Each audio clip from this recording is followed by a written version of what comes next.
and welcome to Homegrown with myself, Bongani Drama, right on CTBSA, your home of children aspiration. Now, on this episode, we've got someone who is actually fantastic. His name is Sammy Mahaule, founder and managing director of Skyrule Drinks as well. Hello, Sammy. Welcome to Homegrown. Thank you for having me. Good to be here. I'm so excited to be here. Fantastic. And now, first and foremost, let's start from the word go. Who Sammy is? Sammy Mahaule is a guy from Thembisa. I grew up in Thembisa. I did everything in Thembisa. That's where my first business at the age of 14, bongani. Wow. That's where it started. I did almost everything in Thembisa, yeah. That's amazing. And now, with regards to place of birth, you're from Thembisa. And how many siblings do you have? I have 3 siblings. Yeah. Are you the oldest? No. I wish. Being old has its own advantages. So, yeah. I wish I was old, but at the same time, we've got two. I've got 2 younger brothers and a sister who's late, but I'm the second one. This episode is proudly sponsored by Profon Conference Center. They understand that every business meeting has a different objective, and as your partner, they provide guests with the highest level of service and a customized experience in line with your individual goals as well. Still having a chill and chat with Sammy Mahaule as well. Now, you were telling us about your challenges, right? Yeah. Of growing up in a township and with all your siblings. Take us through those. At the age of 14, I found myself starting a first business, and it's not by choice. It's mainly because of the situation that you go through as an individual. So at the age of 14, I started my first business, selling ice cream in the street of Thembisa. That was mainly stop smiling. But at age 14, I don't even know what I was doing at age 14. Yeah. And you now decide, I'm going to open up this, ice cream parlor. And who gave you that idea? Look, because I've got 3 siblings, right? What normally happens is that you have to share almost everything. And my father was the only one working at home, and my mom was not working, so there was limitation on what we can get, what we can not get. So you have to find a way to try and maintain yourself, And for me, that was that. I started my first business, and not very easy, because as you can imagine, it was difficult to walk around with a bell those days. Trying to sell, get to people, to get your first sale. Wow. It was very difficult, yeah. From a very young age, you've always had a entrepreneurial mind. Was it because you wanted to change the situation back home? No, mainly it started with the competition among my peers. Because remember that when you grow up, you find that your situation is different from somebody else. Absolutely. And that will sort of be outlined when you go out and play, because somebody's got new soccer boots and you don't. And you always want to be on the same level with your own peers. And you have to find a way to be able to fit with that group. And that's how it started. So the competition, pushed you to start off your own thing. Yeah. To get your own, pair of boots. And to get yourself a pencil and pen also. Yeah. Do you remember the type of child you were in primary school and in high school? I was not very smart. Okay. But at the same time, I enjoy school. I love school. I was very active. I was involved in modeling. At the same time, I was Mr. TKM. Hey, now listen to you. Yeah, I was doing modeling. Stunning. And including Thembisa, at some point I was Mr. Thembisa, 1999. Yeah. And now you were part of, because modeling is part of the entertainment type of industry. Were you part of the entertainment industry back then? Before I was, yes. Oh, that's stunning. I was. Were you a radio personality? Were you on television? For me, it started in Thembisa, where when the radio Thembisa for Thembisa was launched. That's where I started to be involved in entertainment. That's when they love 1999. Because remember that those days when you win as a king of Thembisa or as a king of Soweto, you have duties that you have to complete. So part of that was that I need to be, working at the radio station. Nice. So that's how it started. Oh, that's amazing. That's a very good way, of actually going about it. And now going back to selling ice cream, did those profits, of selling ice cream, did they help you pay for your college fees? When I think about it, I was very, very disciplined. I would save every penny of it, and at the same time, keep some for myself. Nice. Yes. On my first registration, I paid it for myself. Wow. Yeah. That's amazing. And what do you want to say to someone, that is perhaps, also facing some financial constraints, that want to go to college and they don't know how to go about it? I mean, you decided, you know what, I'm going to pay for my own college fees. A lot of black children around, the world also think that maybe it's not a, a good thing to do, or maybe they can't do it. What is your, thing that you have to say to them? I'm all about don't quit. I'm a great believer of telling people that regardless of the situation that you are going through, do not quit, because when you quit, you're simply giving glory or giving victory over the situation that you are currently facing at the time. And I would say, wherever you are, whether it's home or whether you're working or you're not, there's always somebody, there's always something. There's always an opportunity for you to look around where you are and be able to and tap into some kind of a growth. Look, for me, I always say that if you have a brain, you can do anything. That's very true. You can do whatever you want. There's nothing that will stop you, And at the same time, you need to be able to surround yourself with the right people. People who help you. People who help you achieve the dreams that you have. That's amazing. And now then you move on to go to college and you decide to go study motor engineering. What gave you that idea? Look, studying motor mechanic was never my idea. I come from a background where my parents used to say to me, you need to do this and be able to achieve this.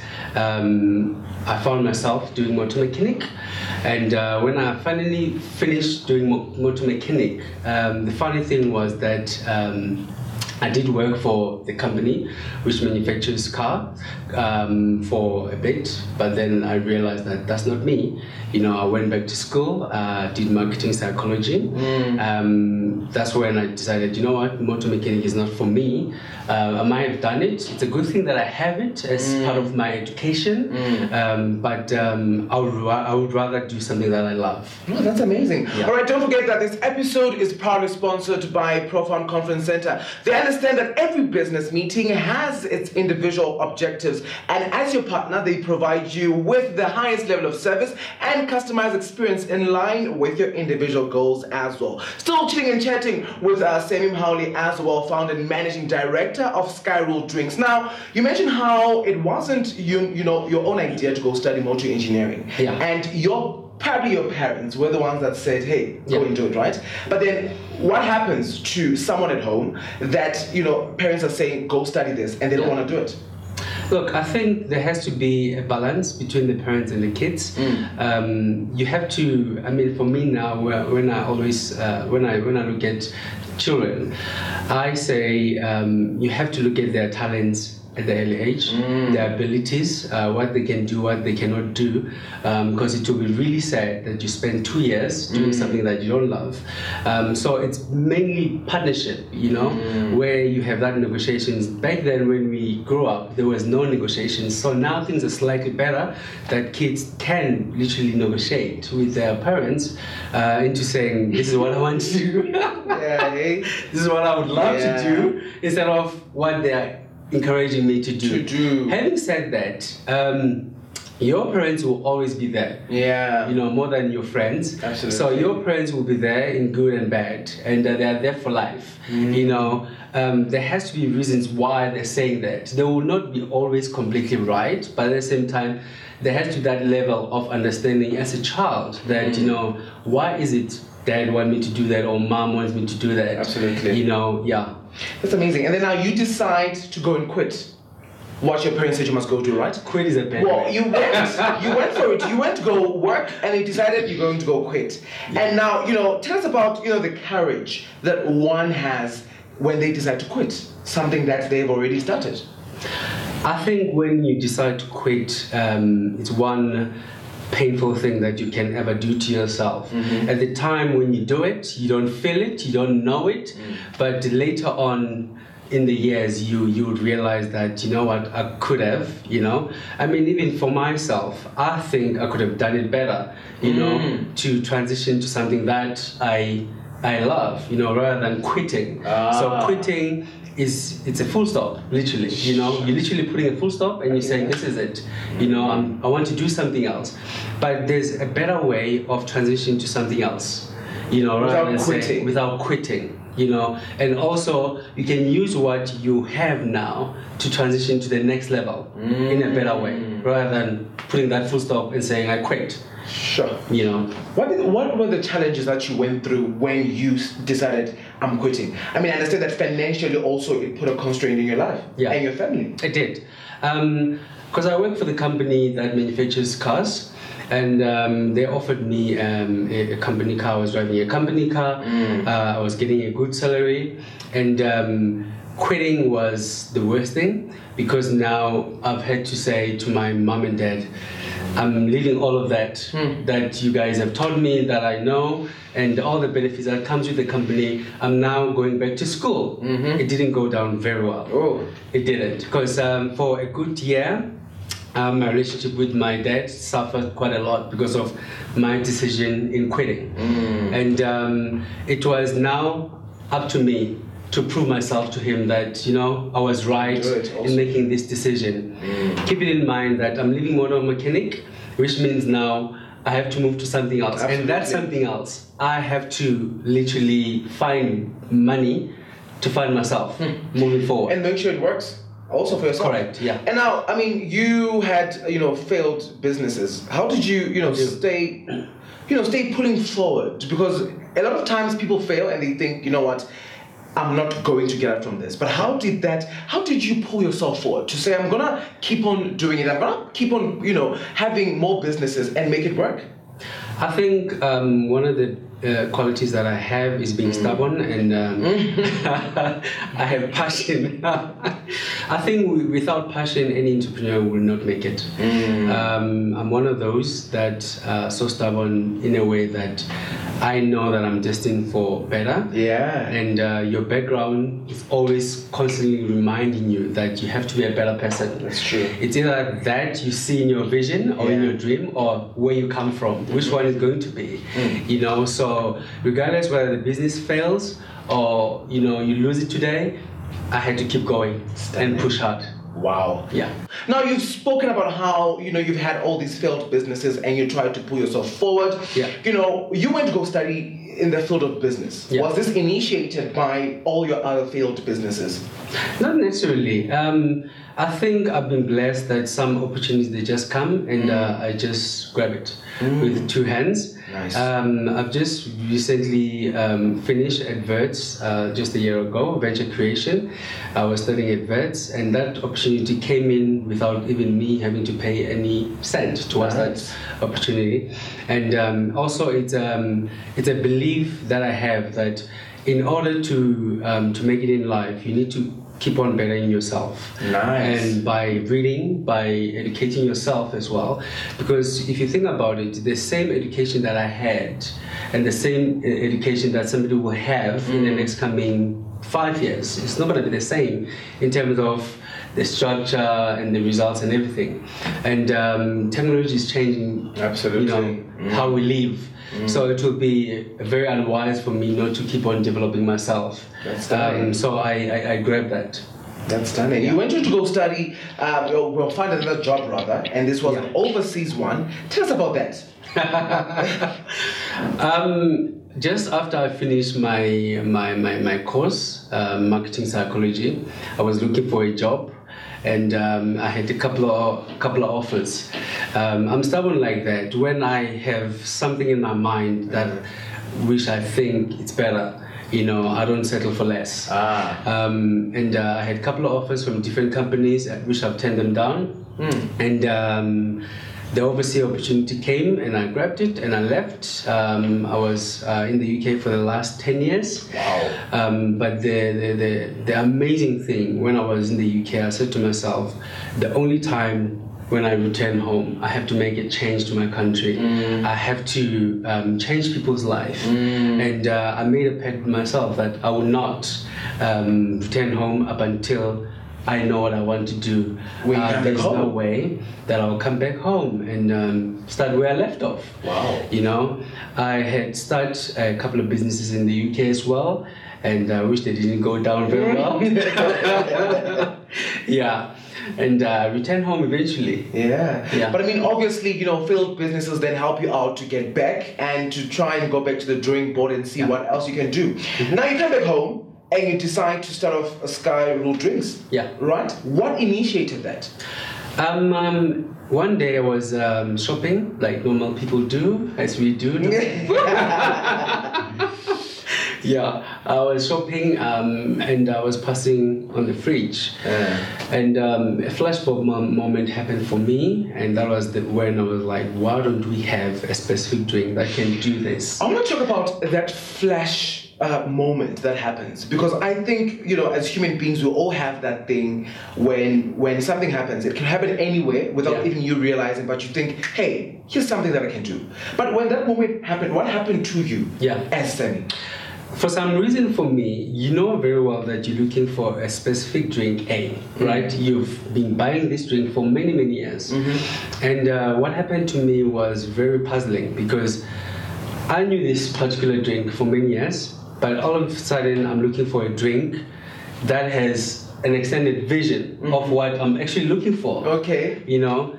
And I go and ask the merchandising guy, do you have this such and such a drink? He says, no, we don't have it.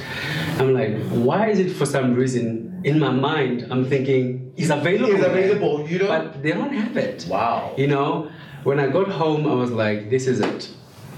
I have to work on this. I have to push on this. Let's see how we can push it. And that's how it started for me. You are a legend because you decided to just create your own drink.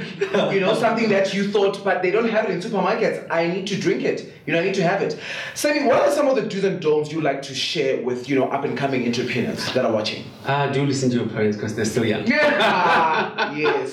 That's an easy one for me. Yeah. Look, I think more than anything, you need to listen to your conscience. Some people call it Holy Spirit. Some people call it your instincts. You have to listen to that particular voice that's inside you. I believe it's the Holy Spirit. Absolutely. You have to listen to that. That's number one. Don'ts.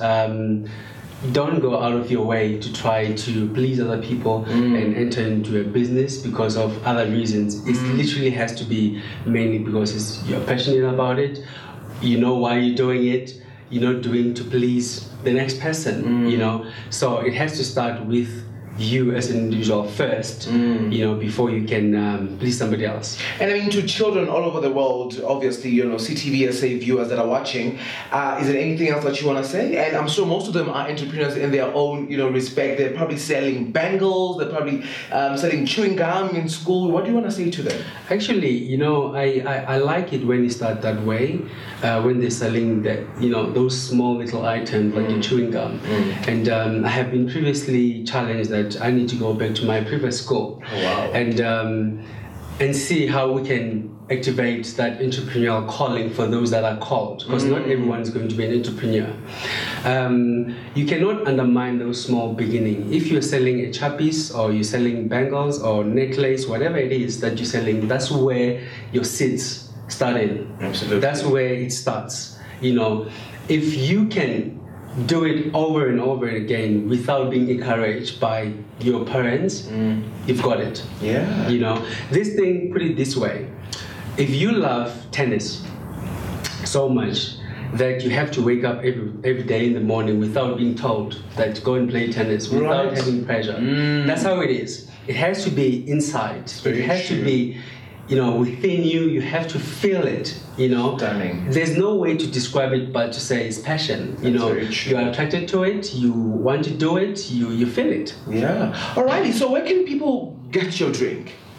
The drink is available on a number of independent retailers. Yeah. Around Gauteng, Nelspruit, as well as the hotels. Nice. Okay. It is available on Tsogosan. Yes. It's available selling at Standard Bank, in Rosebank as well. It's selling in Spa, Nelspruit. It's also coming to the major retailers in Gauteng. Nice. There's a big one, which I'm not going to jinx it. All right. But I can assure you that it's coming to that big one. Fantastic. Yeah. All right, Sammy, thank you so much for coming through, and wish you all your best with everything that you're doing. All right. Thank you for having me. We're hoping that we will, get more and more of such, especially black companies that are, growing and upcoming as well in South Africa. Yeah. Thank you so much. All right, folks, don't forget that this episode is sponsored by Profon Conference Center. They understand that every business meeting has a different objective, and as your partner, you, the guest, they give you highest level of service and a customized experience in line with your individual goals. Thank you so much for being with us, and thank you so much also for clicking the play button. The name is Bongani Drama. Don't forget to also subscribe to our YouTube channel, that is CTVSA. Follow us on all our social media platforms, on Twitter at CTV South Africa, on Facebook CTVSA, and Twitter as well CTVSA. Till the next one, bye-bye.